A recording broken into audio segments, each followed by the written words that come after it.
5 তারিখের পরে বিএনপির বড় বড় লিডারেরা বলতেছিল যে বাবা আওয়ামী লীগের লোকের কিছু বইল না। আওয়ামী লীগের লিডারের মেয়ের বিয়েতে বিএনপির লিডার যায়, বিএনপির লিডারের ছেলের বিয়েতে আওয়ামী লীগের লিডারেরা আসে। রাস্তাঘাটে পড়ে থাকি, মরে থাকি শুধু আমরা।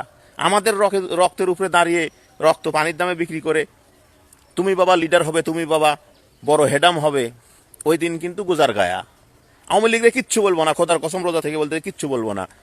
আমার কয়েকটা জিনিসের উত্তর দিয়ে যাবেন।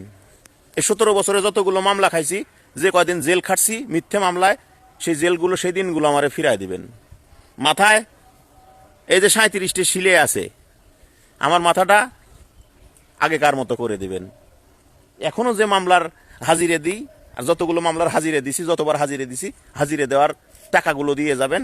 আর সেদিন যে আমরা তো পাট ধোয়া কামলা, 700 টাকা করে কামলা, ওই কামলার যে টাকা না নষ্ট হয়েছে যেদিন হাজিরে দিছি, ওই টাকা দিয়ে যাবেন।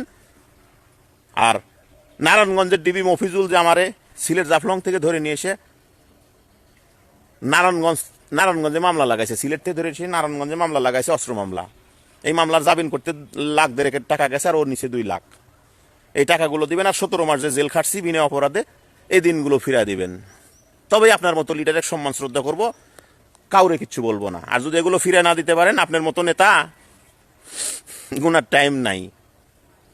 রাস্তা চেঞ্জ করব, নীতি চেঞ্জ করব না। এই কথাগুলো মাথায় ঢুকায় রাখবেন।